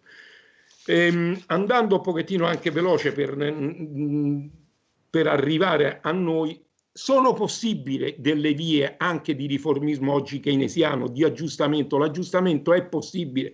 Ci sono tante proposte, secondo me, anche oneste, di onesti keynesiani, di onesti riformisti che vogliono sostenere i consumi con un rilancio keynesiano della domanda. C'è chi dice partiamo da una nuova scala mobile, c'è chi dice cerchiamo di utilizzare i beni capitali nazionali e quindi far diventare sempre più costosi i capitali stranieri e quindi valorizzare i capitali interni. C'è una discussione sugli accordi di introdurre i limiti alle acquisizioni di capitali stranieri. Bene, però la verità dov'è? Che l'esigenza è quella di un ripristino della centralità dell'intervento pubblico. Su questo siamo d'accordo anche con i keynesiani di sinistra, ma questo è un dato necessario, ma non è assolutamente sufficiente. Bisogna ripartire dagli interessi per le nostre analisi. C'è di un contesto non solo più favorevole alla crescita, ma di domandarci quale crescita, che tipo di crescita, quale ideologia, quale problema va accompagnato al problema centrale del salario, al problema centrale del salario diretto, indiretto e differito. Per colmare le conseguenze distributive provocate dall'entrata dell'euro non basta più, diciamo così, un riformismo di maniera. Oggi si tratta di osare, oggi si tratta di spiccare il volo, oggi si tratta di forzare l'orizzonte, oggi si tratta di non accontentarsi di quelle che possono essere le posizioni di avere una centralità dei poteri pubblici rispetto alla formazione, alla disponibilità dei redditi. Oggi non è sufficiente dire riconoscimento della funzione pubblica in un'economia programmata. Oggi bisogna avere un nuovo rapporto tra le riforme, principalmente porre al centro il problema delle nazionalizzazioni, porre al centro il problema di un'accumulazione a favore dei lavoratori, porre al centro la capacità delle nazionalizzazioni di incidere realmente sul processo di accumulazione che non dipende tanto dal tipo di prodotto. Qui non è solo un problema dei settori strategici, ma dal modo di gestione delle imprese nazionalizzate, da quali rapporti con i pubblici poteri, cioè passare dalle nazionalizzazioni a quelle che sono prospettive di statalizzazione e di socializzazione dei mezzi di produzione.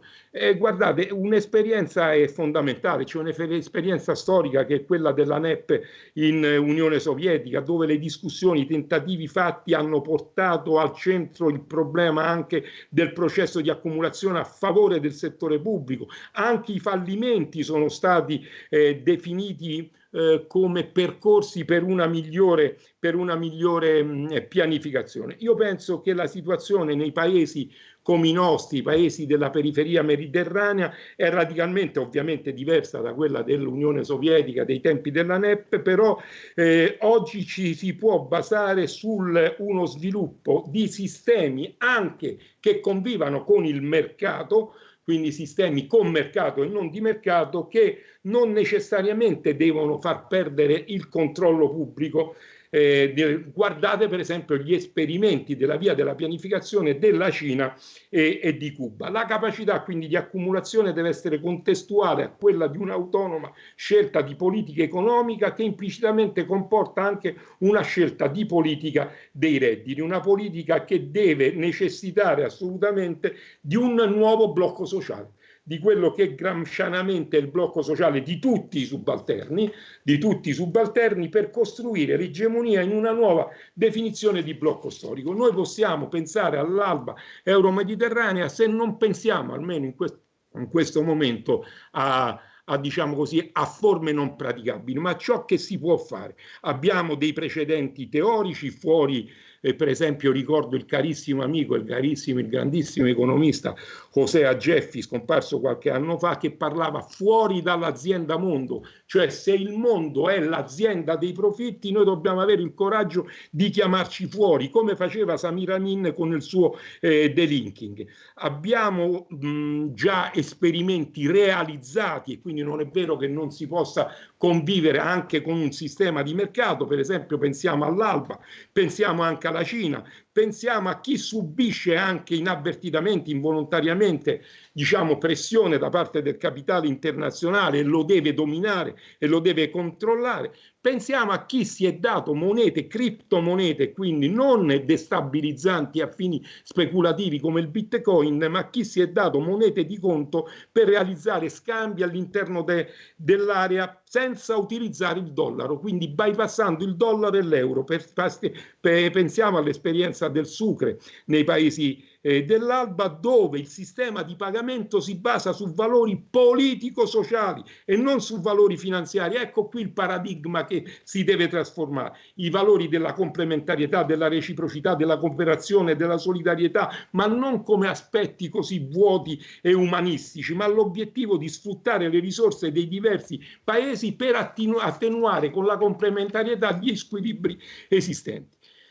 Un altro esperimento estremamente importante è quello del petro, il petro che appunto si inserisce nella tendenza globale di 2 o 3 anni fa, del 2017, che ha visto la Russia e la Cina grandi protagoniste nella costruzione di un'architettura di pagamenti, di investimenti, di scambi commerciali a livello regionale verso un sistema pluripolare e multimonetario basato su una triade petrolio, yuan e oro, vedete, quindi non più al centro il dollaro e neppure l'euro. Ma penso anche all'Iran, che continua a progettare l'adozione di una moneta digitale realizzata con le moderne tecnologie. Penso alla diffusione su scala globale di monete sganciate completamente dal dominio del dollaro e dell'euro come mezzi di scambio, per accelerare la decadenza del dollaro come divisa egemonica per il commercio estero e come mezzo per applicare sanzioni e blocchi finanziari. Pensate all'infame blocco che subisce Venezuela, che subisce Cuba, che subisce l'Iran, che subisce la Palestina. Ciò è possibile, può essere per noi un contesto, quello pluripolare, non sto dicendo il contesto dei soviet, ma in un contesto pluripolare. L'alba mediterranea può avere un riferimento, può costruirsi a partire dal pluripolarismo e non da una posizione unipolare. Io penso che l'alba euro, io l'ho sempre chiamata, mi piace chiamarla anche da uomo di sud, alba euro afro-mediterranea, perché appunto è la complementarietà fra paesi che hanno anche produzioni fra loro molto vicine, possono partire da sperimentazioni che, oltre ad avere un connotato antiimperialista, possono avere un protezionismo solidale di classe, perché sono possibili e sono assolutamente applicabili strumenti di politica monetaria, monete di compensazione per gli scambi, per evitare di essere strozzati dal capitale finanziario. L'esperienza incoraggiante del Sucre, del petro, della Russia, della Cina, ma anche le sperimentazioni dell'Iran ci dicono che una via è possibile. I paesi quindi della periferia europea hanno bisogno di un sistema monetario alternativo all'euro, alternativo alla globalizzazione finanziaria, ma non si può assolutamente, se lo ridasse dalla testa a qualsiasi anche keynesiano in buona fede, concepire un sistema di alternativo all'interno di un mercato unico neoliberista, come è stato concepito nei trattati europei. Pertanto, diciamo, la stabilità nel capitalismo pone un problema di quale crescita, per quale mercato, per quale accumulazione. A determinare il ritorno d'attualità a questo argomento cruciale per l'economia e quindi a questa nostra proposta C'è anche la questione di uno sviluppo eco-socio compatibile che la crisi del coronavirus mette in evidenza, cioè si evidenzia l'esplosione del conflitto capitale-ambiente con una natura sempre più ribelle. Guardate, io vedo questa questione del coronavirus come una natura che si ribella come la nostra lumaca di Sepulveda contro la barbarie del profitto, contro un mercato che non ha nessuna regolamentazione da parte dello Stato, e questo lo si vede in tutto il fallimento della privatizzazione della sanità. Il tema centrale ineludibile è ovviamente quale mercato, quale nazionalizzazioni per qualunque forza politica che voglia sollevare le sorti di quest'area mediterranea, e quindi discutere della rottura della gabbia dell'Unione Europea, avanzare una proposta politica seria, possibile, praticabile come quella dell'area euro-mediterranea. La politica di aggiustamento permanente stabilita nella UE come politica unica rappresenta un problema politico, ma qualsiasi forza, oltre che le forze rivoluzionarie come noi, ma anche le forze riformiste, oggi devono sapere che se non si mette in discussione il quadro dell'accumulazione capitalistica non se ne esce assolutamente da questi problemi. Per difendere i subalterni, i lavoratori, invece bisogna continuare in una logica che metta assolutamente in discussione quelli che sono i parametri tanto difesi dai paesi dell'Europa, dall'Europa del Nord. Riequilibrare quindi non i conti dell'estero,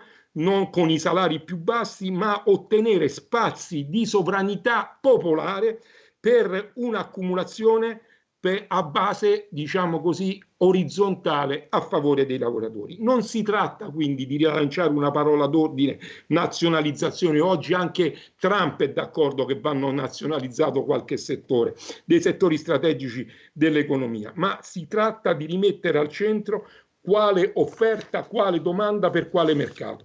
Bisogna tornare ai fondamenti, secondo me, di quello del marxismo, fuori dall'economicismo, con la forza dirompente nella politica di classe, porre il problema di liberarsi dall'alienazione economica e del lavoro, di liberarsi da quello che è, anzi, saper dominare il rapporto con la natura, da avere uno sviluppo di democrazia partecipativa che vada oltre i limiti imposti dalla separazione, diciamo così, dai campi della gestione economica e da quella politica. Riprodurre una sfida, la sfida del mercato. Guardate, anche qui vorrei un attimo d'attenzione. Non si tratta né di rifiutare il principio che ogni forma di economia detta di mercato debba essere sostituita con pianificazioni più o meno fortemente centralizzate come quelle del passato, ma non ci si può nemmeno sottomettere alla riproduzione sociale delle costrizioni del mercato. Si tratta di precisare gli obiettivi, i mezzi, anche giuridici, amministrativi, organizzativi, sociali, politici, che debbano permettere di delimitare il mercato e di metterlo al servizio di una riproduzione sociale che debba assicurare uno sviluppo quantitativo, un progresso sociale con piena occupazione, con ampia uguaglianza. Pertanto, se ci poniamo come momento di direzione, io penso che noi oggi la sfida è che ci poniamo davanti alla confusione e a chi non si vuole assumere responsabilità nemmeno nella sinistra cosiddetta alternativa. Noi lanciamo una provocazione. Noi vogliamo abbiamo le capacità di essere direzione, noi, io intendo il movimento dei lavoratori, ha la capacità di direzione di questa transizione anche verso l'alba euro-mediterranea, e bisogna assolutamente pensare ad un contesto di convivere, di far convivere un'economia pubblica con un'economia anche in parte inizialmente privata, non per sottomettere il pubblico al privato, ma per far sì che cooperative, che prospettive statali siano dirompenti in questa economia. Vado verso i punti velocemente a livello di slogan. L'uscita dall'euro quindi si deve sviluppare in maniera concertata tra i paesi della periferia mediterranea. A nostro parere, come esistevano 4 ragioni che abbiamo criticato per il nemico e per appunto la struttura capitalistica, noi poniamo invece 4 ragioni concrete e praticabili. La prima: bisogna stabilire un simbolo monetario, anche inizialmente virtuale, una criptomoneta di conto e compensativa comune a tutta l'area euro-mediterranea. 2. Bisogna ridenominare il debito nella nuova moneta dell'area periferica al tipo di cambio ufficiale che viene stabilito, in modo da svalutare il debito e quindi non pagare la parte di debito ad interessi e quindi abbassare e recuperare le risorse per il lavoro, per il welfare, per quello che è appunto lo sviluppo equilibrato. Quindi rifiutare una parte del debito, rinegoziare la parte rimanente del debito con il sistema e laddove si tratta di interessi del sistema bancario azzerare il debito, così ci si deve sedere il 23. Noi non paghiamo, non noi trattiamo. La nazionalizzazione quindi delle banche e la regolamentazione stretta della fuoriuscita dei capitali da questo punto di vista è fondamentale. I punti sono ovviamente chiari, non si può parlare di uscita dall'euro se non si parla di uscita dalla NATO. La creazione dell'alba euro-mediterranea la pensiamo come un'area fuori dalla NATO, una proposta minima di programma deve partire dall'autonomia politica in una fase di transizione possibile.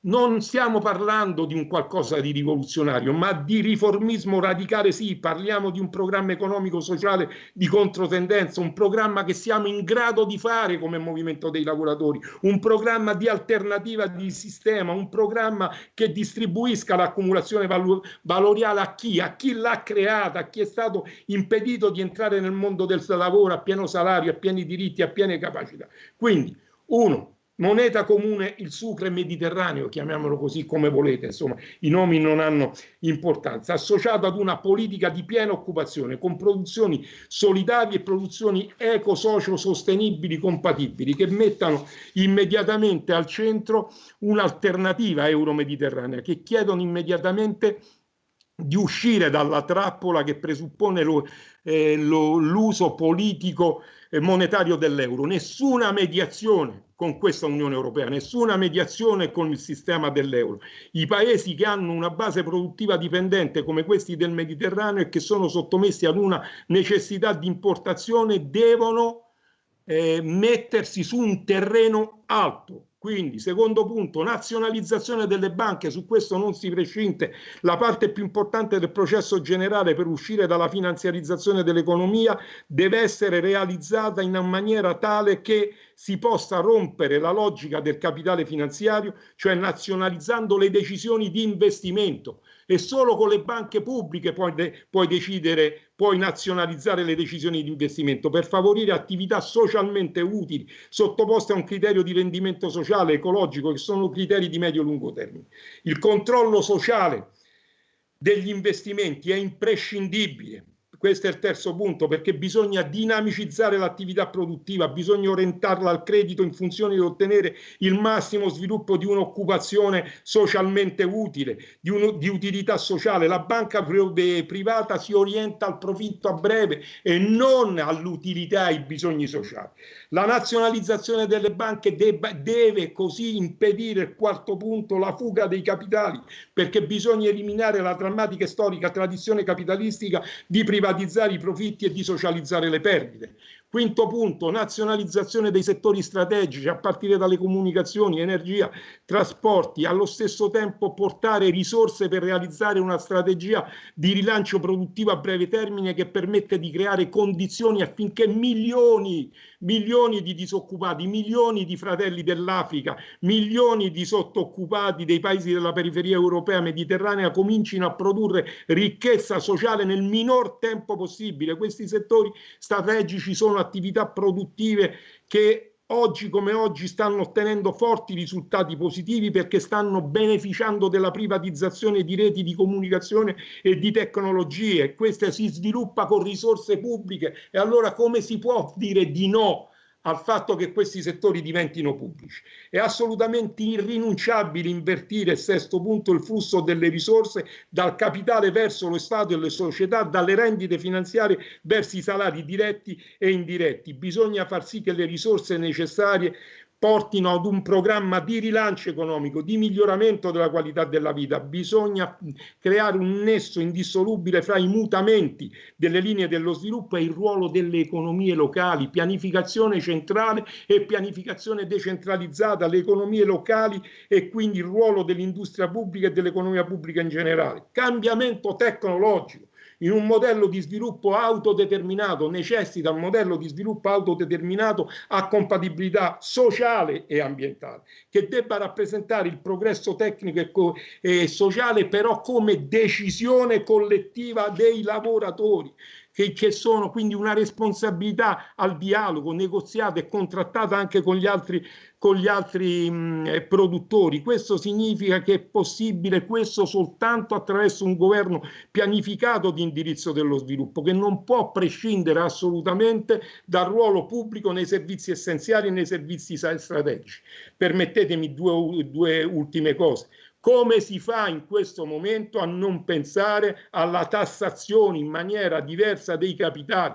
La tassazione dei capitali, la tassazione almeno uguale a quella del lavoro, dei capitali se non di più, ma non solo dei capitali speculativi. Noi rilanciamo anche la tassazione dell'innovazione tecnologica, caricando gli stessi oneri gravanti sulla forza lavoro, che va a sostituire, quindi effettuare degli appropriati controlli attraverso le anagrafi. Noi non abbiamo paura delle patrimoniali, noi vogliamo un'anagrafe patrimoniale, un'efficiente anagrafe tributaria, vogliamo che i ceti meno ambienti della popolazione, che i lavoratori, gli occupati, i non occupati, i piccoli commercianti, eccetera, redistribuiscano questa ricchezza sociale da loro prodotta e realizzata, e quindi non continuare ad andare a vantaggio del capitale. La prospettiva, il nono punto, deve essere quella di incanalare il risparmio verso gli investimenti produttivi, creare ricchezza non misurabile attraverso il maledetto indicatore del PIL. Vedete come si coniugano gli aspetti teorici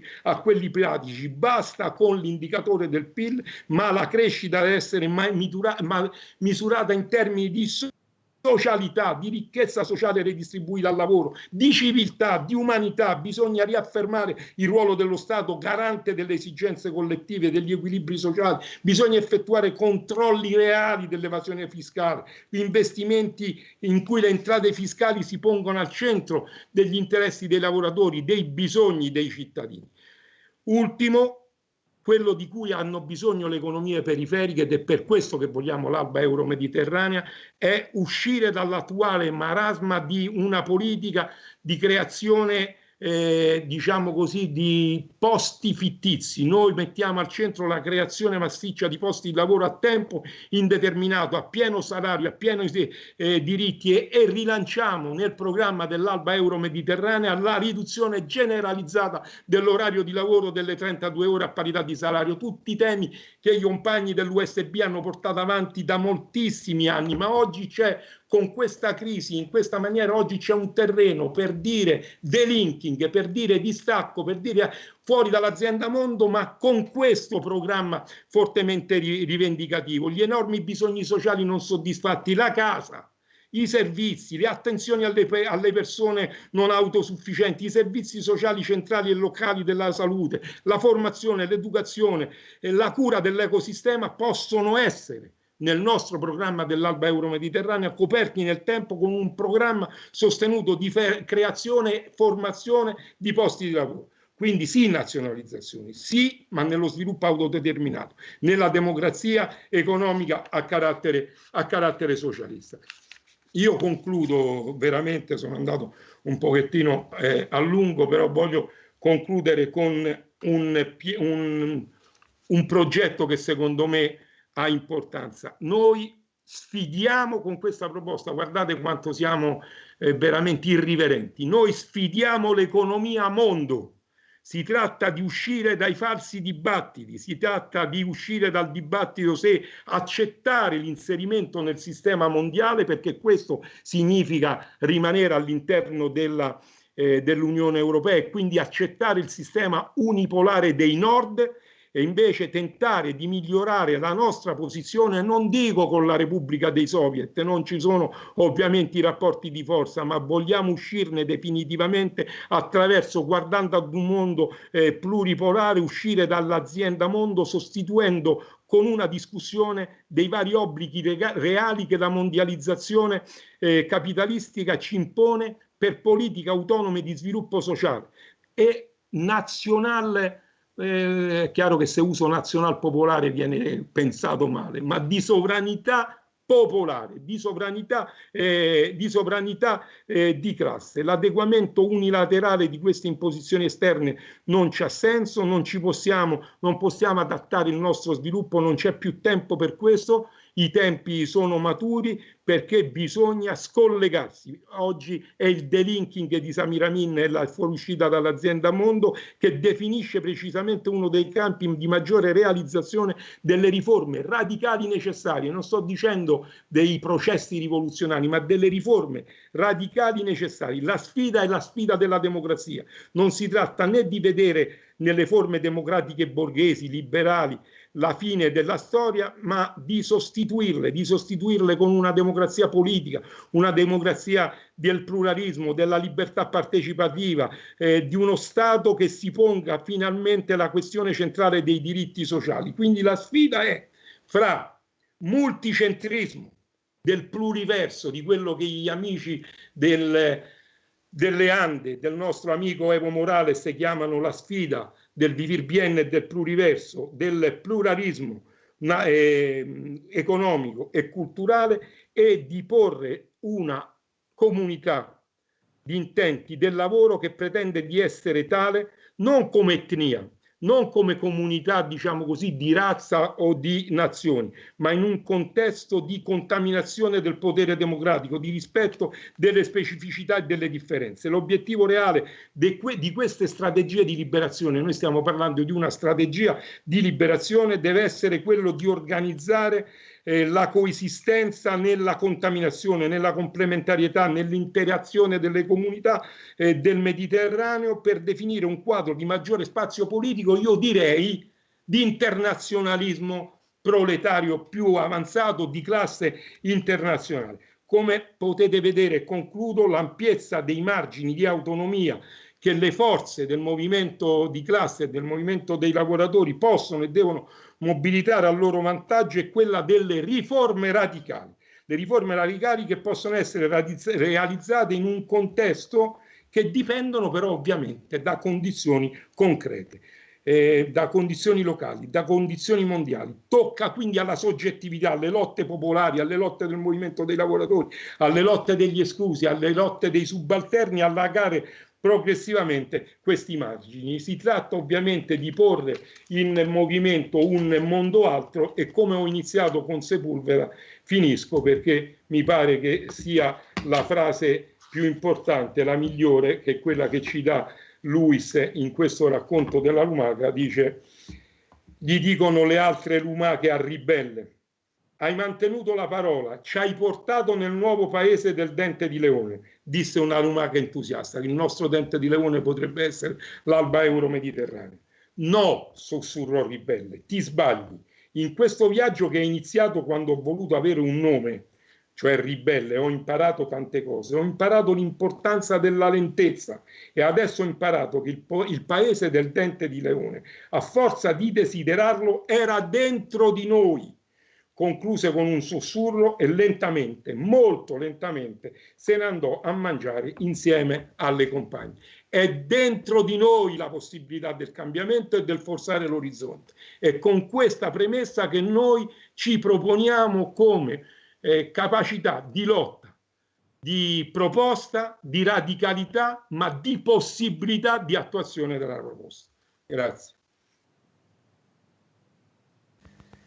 Grazie a te Luciano per questa appassionata quanto appassionante ricostruzione di quella che è la condizione attuale dell'Unione Europea, e di quali sono le condizioni in cui ci veniamo ad operare come soggettività politica, anche di qual è l'orizzonte verso cui tendere e verso cui costruire quella possibilità di alternative e di proposta realmente autonoma, come diciamo così, come categoria politica, e realmente indipendente rispetto a quel sistema mondo, a quel mondo fabbrica che invece mette in seconda posizione o mette decisamente in risalto quelle che sono le necessità dell'accumulazione dei capitali e del profitto da parte dei grandi gruppi industriali, dei grandi fondi assicurativi, e in generale di quello che è il capitale, detta così in termini un po' astratti, quando sappiamo perfettamente che invece è una relazione sociale funzionale a un certo tipo appunto di accumulazione di ricchezza, rispetto invece a un mondo che metta al centro della, diciamo così, della propria agenda prettamente politica i bisogni delle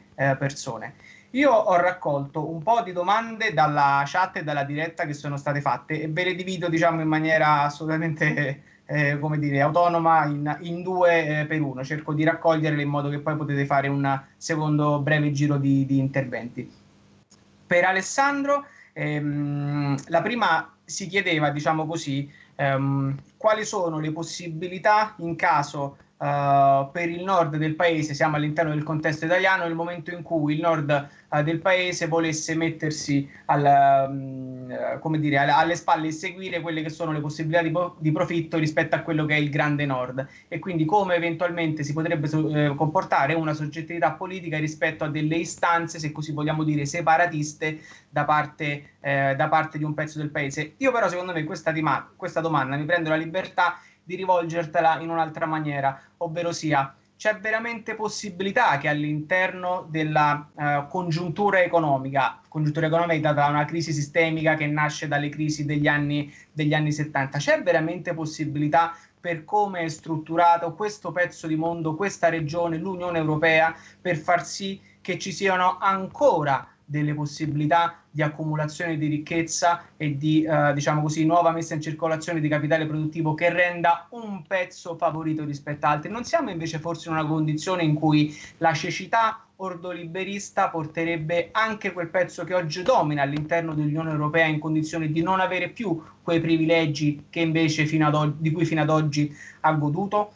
E la seconda domanda invece chiedono in qualche maniera come una riflessione sull'importanza del controllo dei capitali, quindi sull'importanza di avere un controllo su quello che è la liberalizzazione dei capitali, una delle condizioni necessarie a quella globalizzazione dei mercati che ha ridefinito quelle che sono le filiere del valore e dunque la divisione internazionale del lavoro, e ha permesso a aziende, diciamo così, multinazionali di essere ancora più tali di poter estrarre profitto da lavoratori in diverse parti del mondo.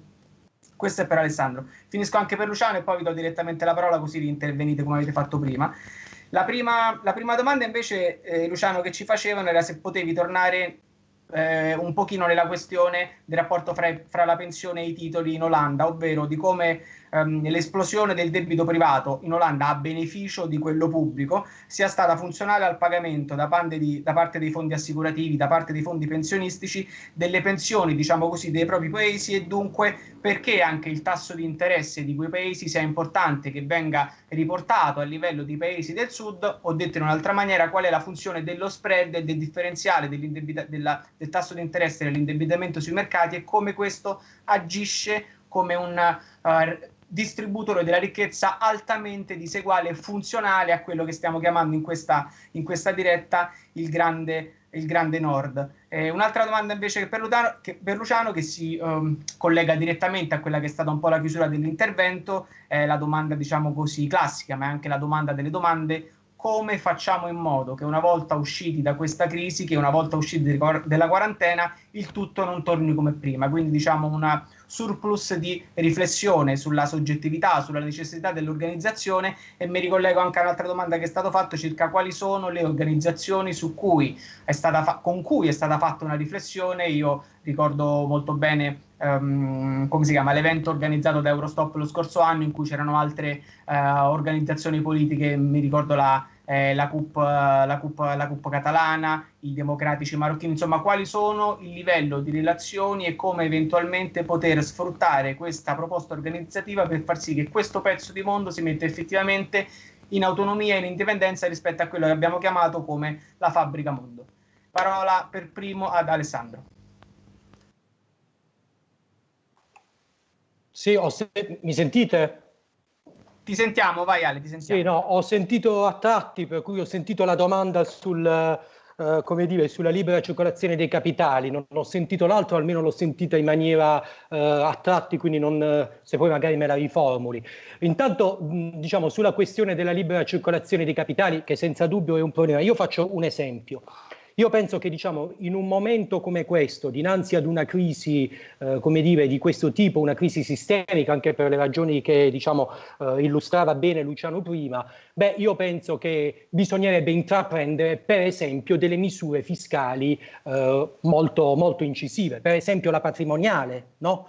Quando noi parliamo di patrimoniale, ovviamente noi non ci riferiamo alla patrimoniale, quella di Monti, le tasse sulla prima casa, ma una patrimoniale che vada a colpire i grandi redditi, che vada a colpire quello stock di ricchezza che è immobilizzata. Occorrerebbe per esempio una riforma del fisco, che sia una riforma del fisco che vada in senso progressivo, che quindi stabilisca un principio che tra l'altro è contenuto nella nostra Costituzione, cioè quel principio per cui chi percepisce un reddito maggiore paga di più, dentro uno scenario dove invece si è prodotto una ridistribuzione all'inverso. Occorrerebbe per esempio abolire l'IVA, almeno l'IVA sui beni di prima necessità, un'imposta che incide pesantemente diciamo, su chi guadagna poco e che incide in maniera irrisoria su chi guadagna di meno. Però tutte queste proposte, che sono proposte anche queste di riformismo radicale, che però attengono ad un principio di redistribuzione, di giustizia redistributiva, si scontrerebbero con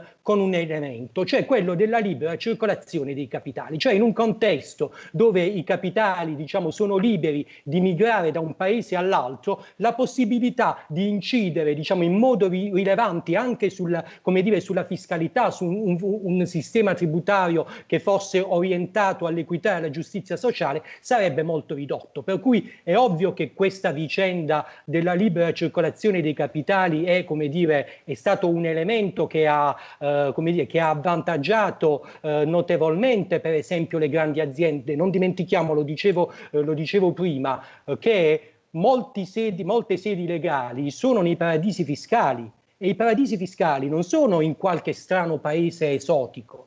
Noi abbiamo nel cuore dell'Unione Europea almeno 6 paradisi fiscali, abbiamo l'Olanda, abbiamo Cipro, abbiamo l'Irlanda, abbiamo Lussemburgo e abbiamo altri 2 che adesso in questo momento non mi sovvengono. Quindi è ovvio che quando noi discutiamo di tutte queste cose, quando discutiamo anche di come dire, riformare un sistema fiscale, automaticamente vuol dire che dobbiamo mettere in discussione diciamo, tutti quei meccanismi, compreso anche la libera circolazione dei capitali, e quindi dobbiamo mettere in discussione tutto il quadro su cui oggi si è strutturata l'Unione Europea.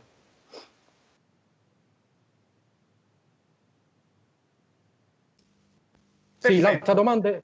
Allora, se adesso mi senti, te la rifaccio proprio brevissimamente. C'è una possibilità di ripartenza, di accumulazione in questa all'interno dell'Unione Europea da parte di diciamo così, una certa area di paesi? Perché il telespettatore domandava come si comporterebbe eventualmente una soggettività nel momento in cui il nord del paese decidesse di seguire nel processo di accumulazione, anche quindi di carattere prettamente geopolitico, gli interessi del nord, quindi se ci fosse un tentativo diciamo così secessionista. E io mi ero preso la libertà di riformare la domanda secondo cui all'interno di questa della competizione interimperialistica e della struttura dei trattati che vanno a caratterizzare l'Unione Europea c'è effettivamente una possibilità di ripartenza da parte di un pezzo di questa regione, oppure per come è strutturata, come a me sembra direttamente questa gabbia, sia effettivamente impossibile la riapertura di un ciclo di accumulazione da parte ovviamente del grande capitale. Brevemente 2 parole su questo.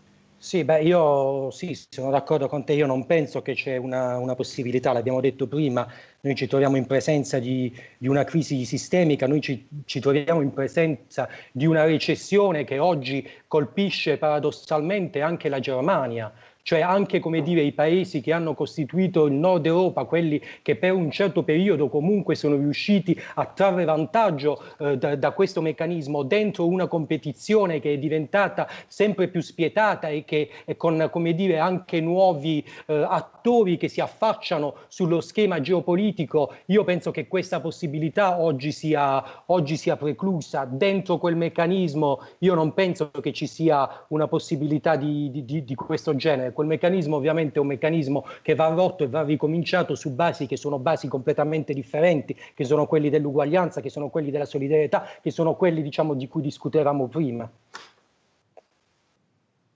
Perfetto, grazie. Lascio immediatamente la parola a Luciano per la risposta alle due questioni formulate prima. Mi senti, Alessandro? Benissimo, vai Luciano. Allora, no, io vorrei che sia chiara una questione. Quando noi parliamo di nord e di sud, non è un'entità geografica.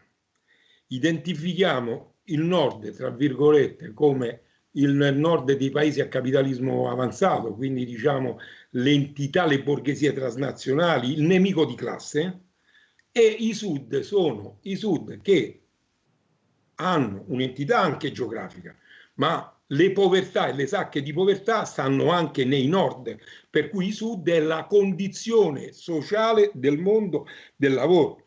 Quindi anche il giudizio etico dei valori di solidarietà, di considerazione, di complementarietà, affinché non rimangano valori di rispetto ma prettamente umanistici, tra virgolette, devono essere messe nell'ambito della dimensione dello scontro di classe, e quindi sono estranei questi valori da quello che è l'Occidente capitalistico, anche nelle dimensioni di quella che è la parte cosiddetta della sinistra un pochettino più avanzata, eccetera. I nodi centrali sono oggi, noi stiamo sfidando un gigante, noi stiamo sfidando veramente l'impossibile con le nostre proposte, eccetera. L'impossibile, ma perché sappiamo che è praticabile, cioè di fronte ai gravi problemi che ha l'umanità tutta davanti a sé, noi proponiamo l'affermazione di una prospettiva non dell'Italia, della Basilicata e della Calabria o diciamo così di Cipro. Noi proponiamo una prospettiva universale per il mondo del lavoro e per i popoli, la conquista di un destino condiviso che passa attraverso, diciamo così, per la subordinazione, io direi, degli istinti, per la subordinazione di ogni concezione individualistica, in favore della costruzione di un futuro liberato dalla morsa del profitto. Questo è il problema. Il mondo quindi pluripolare, che è il tema portante di questa nostra anche dibattito, rappresenta un primo passo. Non sto dicendo il mondo della transizione al socialismo, ma un primo passo sicuramente decisivo in questa direzione. L'alba mediterranea non è il futuro che noi auspichiamo in assoluto, ma è un primo passo per andare verso quella che dovrà essere la prospettiva di una transizione socialista. E la società, lasciamo perdere sto nord e sud, allora la mettiamo così, è la società dei lavoratori. Deve ritornare protagonista del dibattito per l'alternativa o per la possibilità di un futuro per tutti, non la dimensione individualistica, ma l'adeguamento ai bisogni generali dei subalterni, dei bisogni generali appunto degli sfruttati. L'apologia dell'individuo ha coinciso con il primato degli interessi, diciamo così, proprietari della ricerca del profitto. Per noi area euro-mediterranea significa rompere questa fede cieca, ma rompere anche con quell'idealismo che dice che le diseguaglianze si devono risolvere con progetti messianici di attese, di certezze. Guardate, le certezze non esistono, le certezze dipendono dal divenire della storia, dal cammino lento della lumaca, di quel divenire, di quello che incontri e di quello che riesci a superare. È rivoluzione, è il progredire, il divenire storico lento ma inesorabile. Siamo in una fase di passaggio. Io questo penso, per cui perché dico che è praticabile? Perché la fase è importante, è una fase bella, nel dramma del coronavirus è bella, perché l'esito non è scontato, ma è un esito inedito. C'è un vecchio mondo, come diceva Gramsci, no? Che ovviamente che sta morendo, e c'è un nuovo assetto che ancora non vede pacificamente la luce, ma in questo contesto la barbarie, i mostri del capitalismo, le contraddizioni si manifestano in maniera brutale, e noi in questa maniera brutale non possiamo stare alla porta facendo soltanto quelli della protesta senza senso. Noi dobbiamo garantire la vita stessa dell'umanità. Pensate che compito grosso che ci poniamo sulle spalle, ma ce ne abbiamo la capacità, abbiamo la saggezza del gufo, la lentezza della lumaca, ma abbiamo la storia, la memoria della tartaruga, bisogna rivolgere l'attenzione ai bisogni della futura umanità, dobbiamo risolvere i problemi anche della transizione non in termini diversi, con diciamo così, forme che pongano al centro la questione del potere, la soggettività e il potere, quindi la transizione concreta nel solco del materialismo storico, di come si costruisce nel quotidiano il fare socialismo. Guardate, permettetemi una cosa così rispondo a tutti, guardate che il cambio della moneta di per sé non è la panacea di tutti i mali. Il cambio di una moneta, devo essere onesto, non porta di per sé nessun tipo di avanzamento nella correlazione di forza a favore dei lavoratori. I rapporti di forza non cambiano cambiando la moneta, anzi il contrario.